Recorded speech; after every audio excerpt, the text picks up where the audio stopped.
지금은 결실과 수학의 그런 계절입니다. 그래서 제가 지지난주에는 회개에 합당한 열매를 맺자라는 이런 말씀을 전했습니다. 오늘은 성령의 열매, 또 이제 육의 열매에 관련된 말씀을 전하려고 합니다. 열매는 좋은 열매도 있고 나쁜 열매도 있습니다. 먹는 좋은 열매와 나쁜 열매들이 있는데, 먹는 좋은 열매는 여러분들이 다 잘 아시니까 여기서 뭐 소개할 필요도 없고, 먹지 못하는 나쁜 열매에 관련된 것만 몇 가지만 제가 여기 이제 모아봤습니다. 요게 이제 뭔가 하면은 요 이파리는 포도나무 이파리하고 비슷하지요? 요게 이제 모루 중에 개모루입니다. 개모루. 그 다음 것 요거는 이제 다래 중에 개다래입니다. 그 다음 것 요거는 이제 댕댕이라 그러네요. 포도 비슷하게 달려있는데 요것도 못 먹습니다. 그 다음에 요거는 이제 배풍동이라는 건데 요것도 못 먹는다 그래요. 그 다음에 요거는 뭐 비슷하게 닮았죠? 밤이죠. 밤인데 요게 껍질이 좀 이상하고 그래서 이건 밤이 아니라 마로니에입니다. 마로니에인데 요거는 이제 못 먹습니다. 그 다음에 보면 요건 또 태국의 요런 큰 이제 과일도 열매가 달리는데 이것도 못 먹는 열매라 그래서 한번 보였습니다. 이렇게 이 열매는 좋은 열매도 있고 나쁜 열매도 있는데, 이 열매를 가지고 보통 종교에서는 은유로 많이 이제 사용을 합니다. 좋은 열매 맺는 이거는 좋은 사람의 행실, 행동, 나쁜 열매를 맺는 것은 나쁜 행동들, 이렇게 은유를 합니다. 이제 여기 성경에 오늘 읽은 말씀 가운데 먼저 육체의 일에 관한 언급이 쭉 되고 있습니다. 그 육체의 이 일들은 열매라고까지는 할 수는 없어요. 열매라고는 할 수 없는데, 그 일이 행위, 행실, 행동 뭐 이런 것들로 번역되는 그러한 단어입니다. 근데 편의상 이쪽은 성령의 열매를 이야기하니까 육체의 일이지만 육체의 열매라고 편의상 그렇게 이제 사용해서 소개를 하려고 합니다. 이 육체의 일, 육체의 열매는 상당히 무질서하게 이렇게 열거가 되어 있는 셈입니다. 질서 정연하지 않다라는 거예요. 질서가 없는 것은 혼돈입니다. 땅이 혼돈하고 공허하고 흑암이 깊음 위에 있을 때에 하나님의 신이 운행하면서 질서 있는 우주를 창조하시지 않습니까? 그처럼 혼돈은 이제 악의 영향을 받는 그런 악의 세력권에 있는 것이고, 질서는 하나님께서 개입하실 때에 비로소 질서가 있게 되는데, 이 육체의 일, 육체의 열매는 이렇게 이제 좋지 않은 쪽의 영향을 받아가지고 우리 인간이 행동하고 맺는 이러한 것들이라고 할 수가 있습니다. 이것은 이 육체의 열매 가운데에 불결이라는 것이 나오는데, 이 불결이라는 것은 성결하고 이게 맞서는 개념 아닙니까? 근데 이게 성결은 성령의 영향을 받아가지고 맺는 그런 삶의 태도와 행실을 말하는데, 불결은 더러운 영의 영향을 받는 것으로 이야기를 할 수가 있는 겁니다. 그렇기 때문에 여기서도 성령과 불결한 영, 더러운 영, 악령 이런 거하고 대비가 될 수 있는 그런 이제 열매고 일이라고 할 수가 있습니다. 여러분들이 이 가운데 보니까 여러 가지 이제 언급들이 나오는데, 대체로 세알려 보니까 한 16가지, 또 그러한 것들이라 그래가지고 이 것들이 많은데도 이제 한 대강 16가지 정도로만 여기다가 이제 언급을 했는데, 이게 뭐 질서가 없이 무질서하게 뒤죽박죽으로 이렇게 이제 나열을 한 이런 셈이 됩니다. 오늘 이제 제가 정리를 쭉 해보니까, 일단 개인이 맺는 이런 이제 태도와 행실들 이런 것들이 있고, 또 이제 음행과 관련된 것이 있고, 그것도 개인적이지만 그런 것이 있고 난 다음에 집단적으로 행하는 일들도 있고, 그리고 하나님과의 관계가 어떤 것인가에 대한 것들도 있어서 크게 한 4가지 정도로 이렇게 이제 정리를 해볼 수가 있는 것 같아요. 그 개인적인 태도나 행실 같은 것은 시기와 분노와 다툼, 술 취함, 방탕함, 그런 것들, 이런 것들이 개인이 맺는 육체의 일이라고 할 수 있습니다. 이거는 육체의 열매까지는 아니지만 열매로 이렇게도 이야기한다고 했죠. 그 다음에는 이제 음행과 관련된 것, 음행, 호색, 거기다 이제 불결까지도 거기에 들어갑니다. 다음에는 이제 공동체적으로, 집단적으로도 이제 할 수 있는 것들인데, 당 짓는 것, 그 다음에 분열하는 것, 그 다음에 분쟁하고 원수 맺는 것, 원수는 개인도 맺지만 이 단체적으로도 맺을 수 있어서 거기다가 이제 포함을 시켜서 이제 분류할 수가 있습니다. 그 마지막으로는 하나님과의 관계에 이단, 주술, 우상숭배, 이런 것들이 우리 육체로 맺을 수 있는 이러한 일들이고 열매라고 할 수가 있습니다. 이런 것들은 하나님의 나라를 유업으로 받을 수가 없다. 이런 것들을 행하는 것. 근데 이거를 행하는 사람들이 교회 밖의 사람들이겠어요? 교회 안의 사람들이? 물론 교회 밖의 사람들은 다 이런 것들을 행합니다. 근데 이걸 이야기하는데 이걸 듣는 사람들은 누군가 하면은 갈라디아에 있는 교회에 속해 있는 성도들이랍니다. 그 성도들도 이런 것들을 행할 수가 있다. 어때? 그런 것 같아요? 아닌 것 같아요? 그런 것 같죠? 여러분들도 성도인데 우리도 이런 열매들을 굉장히 많이 맺을 수도 있어요. 근데 묘한 거는 이런 것들은 뭐하고 이게 서로 대적하는가 하면 성령하고 대적한다라는 거예요. 서로 이게 대적해가지고 육체의 일들, 육체의 열매를 맺을 때는 성령과는 관계없다라는 거예요. 근데 성령께서 또 역사하시고 그럴 때는 이런 것들을 안 맺게 된다. 그래서 이게 아주 뚜렷하게 대비가 되고 있고, 거기 이 사이에 뭐가 있는가 하면은 사도 바울이 이거는 내가 전에도 경고를 했는데 다시 한번 너희들에게 경고한다. 이런 일을 행하는 자들은 하나님의 나라를 유업으로 받을 수가 없다. 이렇게 아주 쾅 때려놓고 어디로 넘어가는가 하면은 이제 성령의 열매로 넘어갑니다. 이건 무질서했던 것인데 성령의 열매는 아주 질서 있게 나열이 되어 있습니다. 성령의 열매가 몇 개죠? 9가지. 9가지 한번 외워보실까요? 사랑, 시작. 희락, 화평과 오래 참음과 자비, 양선, 충성, 온유, 절제. 예, 우리 교회 성도님들 또 이제 오신 분들도 정말 머리가 좋은 것 같아요. 9가지를 절절절절 외우니까. 근데 이 9가지가 어떻게 짜여져 있는가 하면은 3개, 3개, 3개입니다. 3개, 3개, 3그룹으로 3개씩 짜여 있어서 3, 3은 9가 되지 않습니까? 이렇게 잘 짜여져 있다는 거예요. 그런데 첫 번째 3개는 사랑, 희락, 화평입니다. 사랑, 기쁨, 평화라는 겁니다. 이것은 하나님께서 주셔야, 성령께서 주셔야, 우리 주 예수 그리스도께서 우리에게 주셔야만 우리가 맺을 수 있는 그런 열매라는 겁니다. 사랑이 첫 번째 나오는 것인데 가장 중요하기 때문에 첫 번째 여기에 나오고 있습니다. 사랑의 하나님께서 하나님의 무궁하신 사랑, 그 큰 사랑을 우리에게 쏟아부어 주셔야 우리가 그 사랑을 알게 되고 이제는 그런 사랑을 행해갈 수가 있게 됩니다. 우리 기독교의 하나님 사랑은 목숨보다 진한 그런 놀라운 사랑입니다. 그 크기와 깊이와 넓이와 길이가 무한한 그러한 사랑입니다. 이 사랑을 경험한 사람들은 이제 하나님을 목숨보다 진하게 사랑하게 됩니다.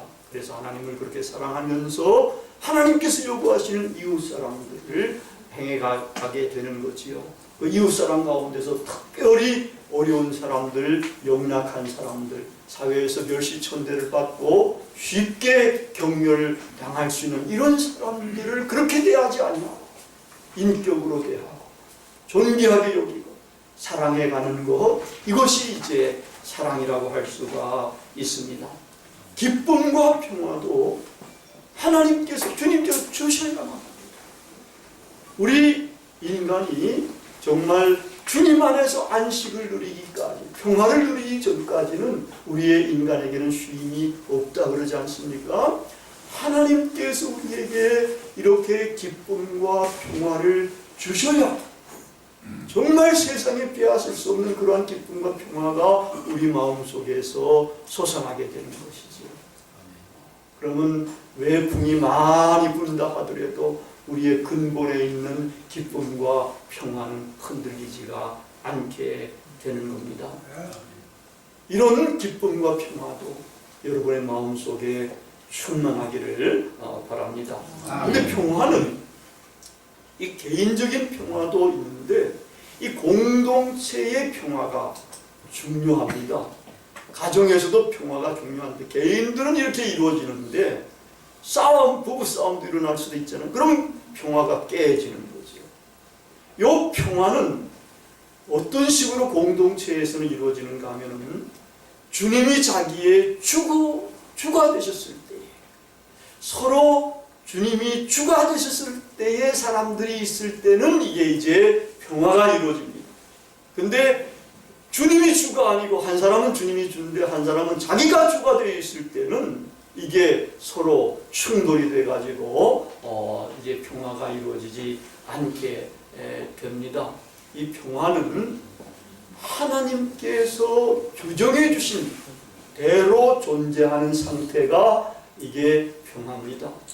직분을 주셨으면 그 직분 준 것답게 존중해 줄 때, 직분 받지 않는 사람들은 그렇게 존중해 줄 때, 그런데 이게 뒤바뀌려 그러면 여기가 이제 평화는 깨지게 되는 겁니다.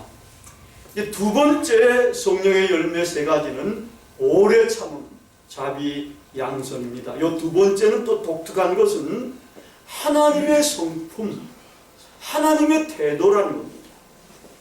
하나님의 자녀들이 된 사람들은 하나님을 본받아서 이런 열매를 맺는 것이 이게 성령의 열매라는 거지요. 여기 가운데 토막이 그렇습니다. 하나님 첫 번의 태도, 인간을 향한 태도는 오래 참음입니다. 이 오래 참음은 아예 하나님의 대명사가 될 정도로 그렇게 독특한 그런 부분입니다. 사랑도 보니까 사랑도 첫 번째 특성이 오래 참음이 나오지 않습니까? 고린도서 13장. 이렇게 하나님은 얼마나 오래 참으시는 하나님이신지 모릅니다. 그렇기 때문에 정말 죄 많은 우리들도 멸망당하지 아니하고 이렇게 주님 앞으로 돌아와서 여기서 주님께 경배와 찬양과 영광을 돌릴 수 있게 되지 않았습니까? 이것도 하나님께서 죄 많은 우리들을 오래 참으셔서 우리가 이렇게 회개하고 돌이켜서 주님의 사람이 되고 주님의 종이 되고 예배도 드릴 수가 있게 된 겁니다. 다음으로는 하나님은 자비의 하나님이십니다. 이건 하나님의 성품입니다. 하나님은 사랑이 무한하시지만 자비와 긍휼이 무궁하신 그러한 하나님이시라는 거예요. 하나님은 이건 소극적인 면입니다. 인간을 향해서는 하나님의 성품이니까 불쌍히 여기시는 거예요. 예수님께서 이야기한 세 가지 중요한 이야기 비유가 있는데 만달란트 빚진 사람의 비유도 있고 선한 사마리아 사람의 비유도 있고 그 다음에 이제 탕자의 비유도 있지 않습니까? 여기에서 다가 무슨 이야기가 나오는가 하면 불쌍히 여긴다라는 말입니다. 이 불쌍히 여긴다는 말이 하나님이 인간을 불쌍히 여기시고 하나님이 자비하신 마음으로 인간을 불쌍히 여기신다는 그런 단어를 거기서 사용합니다. 만달란트 빚진 사람도 이게 빈말입니다. 왕한테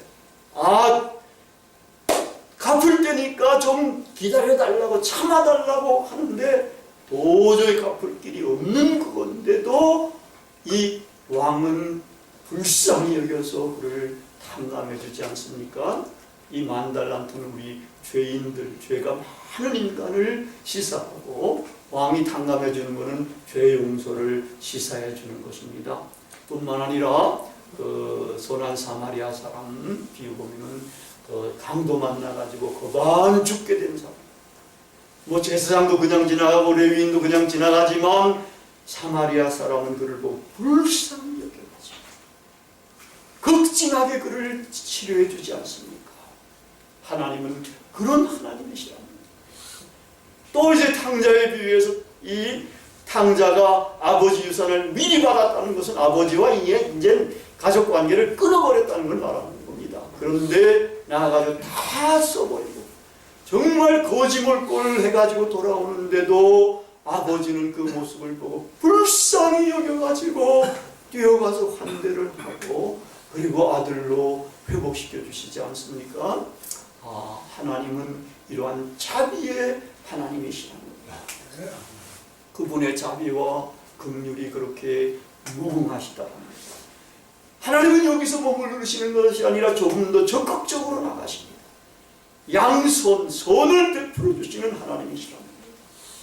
하나님을 잘 섬기는 사람들뿐만 아니라 하나님과 원수진 사람들, 하나님을 모욕하는 사람들까지도 하나님은 사랑하셔가지고 태양과 비를 골고루 내려주시는 그러한 하나님이십니다. 공기도 주시고 물도 주시고 이 땅도 주셨는데 땅은 뭐 이게 이상하게 인간들이 자기 거라 해가지고 뭐 팔고 살고 해가지고 땅이 없는 사람들도 많이 있긴 합니다만은 하나님께서 이렇게 다 골고루 그렇게 주신 그러한 하나님이십니다. 이것뿐만 아닙니다. 하나님께서는 선을 베풀어 주시는데 들에 핀 백합화 공중에 나는 새를 먹이시고 기르시고 입히시는데 대단하게 그렇게 해주시지 않습니까?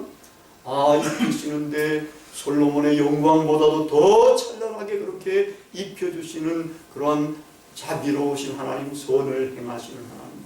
그런데 우리 인간 하나님에게로 돌아온 우리 하나님의 자녀들, 이런 자녀들은 그 미물들보다도 얼마나 탁월한 존재가 되는 것입니다. 정말 그 나라에서 해같이 빛나는 그런 사람들이 되지 않느냐. 그러니까 하나님께서 얼마나 더 잘 먹여주시고 더 입혀주시고 더 길러주시고 책임져 주시겠습니까?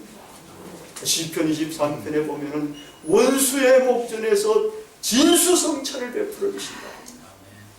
그 내 머리에 기름을 발라주시는데 성령의 기름, 은혜의 기름, 축복의 기름을 부어주시고 그래서 내 잔이 넘칠 정도로 하나님께서는 선하고 아름답게 인도해 주시고 축복해 주십니다.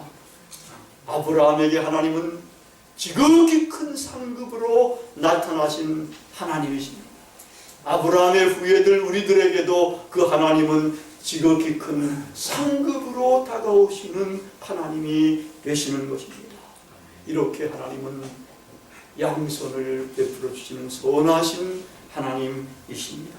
하나님의 자녀들, 하나님의 아들과 딸들은 이제 아버지 하나님의 성품을 본받아서 우리도 이러한 오래 참음, 자비, 양선 이런 성령의 열매를 맺어 가야 합니다.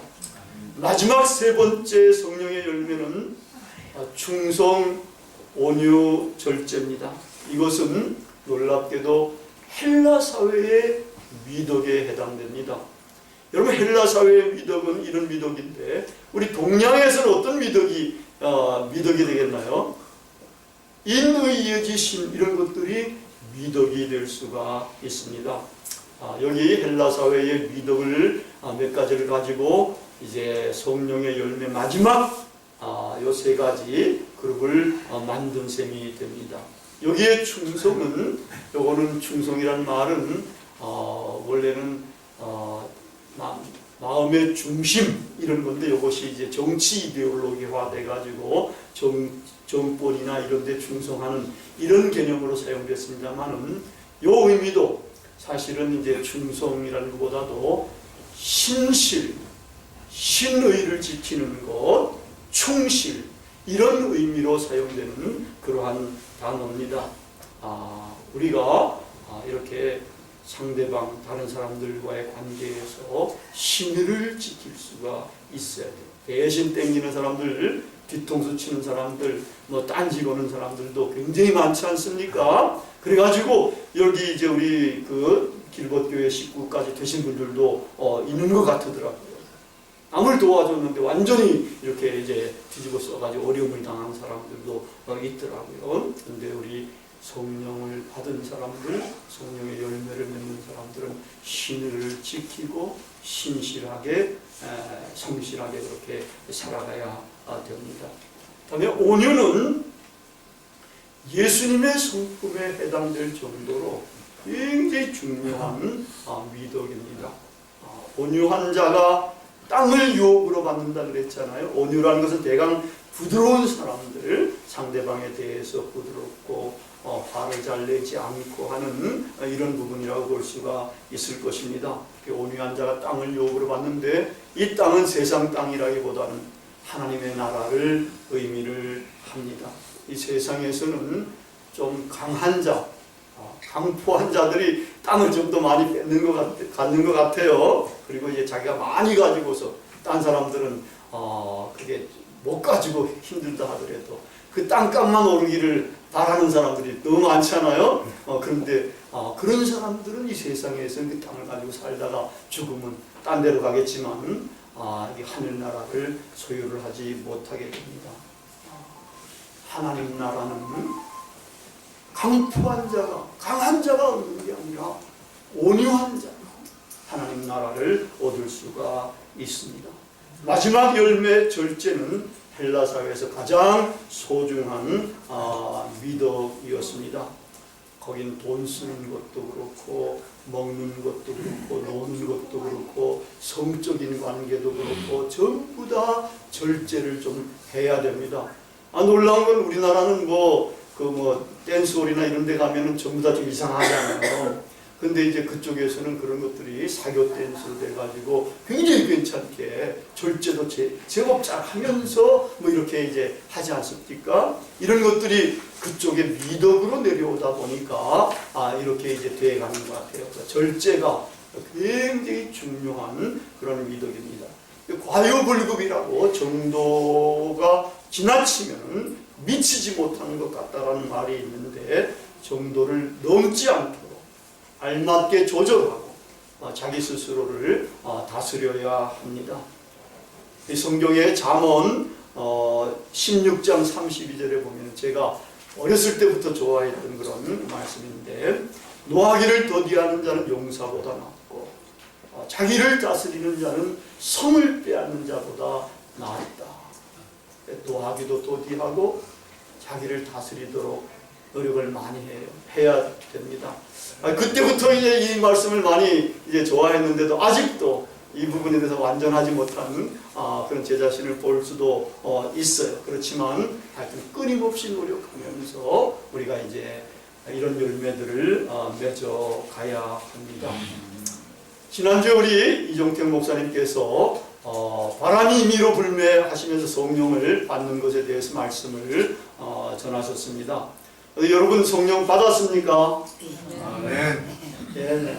아멘. 근데 우렁차지하는 거 보니까 이게 안 받은 사람들도 제법 있구나 이런 생각이 듭니다. 근데 성령은 받아야 합니다. 아멘. 성령을 그냥 믿으면 성령 다 받은 거로 이렇게 해석하는 사람들도 있는데 그건 좀 약해요. 사실은 오히려 더 강력하게 하는 게 좋습니다. 신앙생활에 있어서 성령은 받아야 됩니다. 왜냐하면 성령이 임해가지고 터치를 하게 되면은 사실 우리를 터치하면은 우리의 영이 소성해가지고 하나님을 알게 되고 하나님을 섬기게 되고 하나님을 희망하게 되고 하나님을 사랑하게 되는 데까지 나아가게 됩니다. 근데 그냥 미적지근하게 믿는 사람들도 많은데 그런 정도로 가지고는 이 육의 열매 이런 것들을 이겨낼 도리가 없습니다. 성령을 받아야 됩니다. 성령의 터치를 받아서 우리가 성령으로 살아난 사람이 돼가지고 그러면 이제 성령을 따라서 살아가야 됩니다. 여기 25절에 그렇게 나와 있지 않습니까? 만일 우리가 성령으로 살면 또한 성령으로 행할지니 성령으로 살아나가지고 살아가는 사람들은 어떻게 해야 되는가 하면은 성령을 따라서 살아가야 된다. 여기 따라서 살아간다는 이 말은 우린 갔다 온 분들은 아는데 행군할 때에 행군 대열처럼 앞사람이 간 데를 뒤로 꼭 따라가는 이런 단어로 사용이 됐습니다. 그런데 성령을 따라 산다는 것, 요거에 대해서 또 이제 조금 조심해야 될 부분이 있어요. 우린 종교개혁의 전통을 따라가야 됩니다. 종교개혁자들이 종교개혁한 게 벌써 이제 지난주가 종교개혁 기념주일이었지 않습니까? 근데 이제 종교개혁자들은 이 부분을 성령이 우리 내면에서 이야기하는 말씀 이런 것들을 따라가는 것이 아니라 성령께서 이미 영감을 주시고 감동을 시키신 하나님의 말씀, 그 하나님의 말씀, 기록된 하나님의 말씀을 지키고 따라가는 삶을 사는 것을 여기서 이야기합니다. 그러면서 성령과 일치해서 살아가라. 성령에서 기록된 하나님의 말씀을 준행하면서 따라가라. 그러면서 하나님의 성령을 받아서 성령의 열매를 맺어가라. 이렇게 이야기를 할 수가 있습니다. 이제 우리 앞에 두 가지 열매가 놓여 있습니다. 육체의 열매와 성령의 열매입니다. 나는 어떻습니까? 육체의 열매를 많이 맺는 편에 속합니까? 아니면 성령의 열매를 많이 맺는 편에 속합니까? 우리가 성령으로 살아났다면 하나님의 말씀을 따라서 성령을 따라서 살면서 성령의 열매를 주렁주렁 맺어야 합니다. 육체의 열매를 맺으면 절대로 안 됩니다. 육체의 일을 행하는 자들은 하나님의 나라를 유혹으로 받지 못한다고 사도 바울은 경고를 했고 또 경고를 했습니다.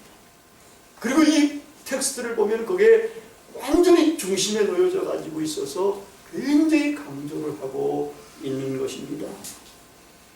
하나님 나라를 유혹으로 받는 것, 이건 유산을 받는 것을 말합니다.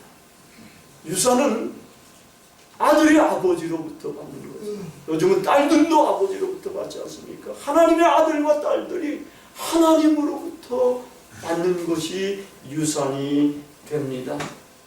이 하나님의 아들들은 하나님으로부터 하나님의 나라를 유산으로 받게 됩니다. 최대의 신분 상승이 일어납니다. 가장 행복하고 복된 삶이 지금부터 시작이 되는 겁니다.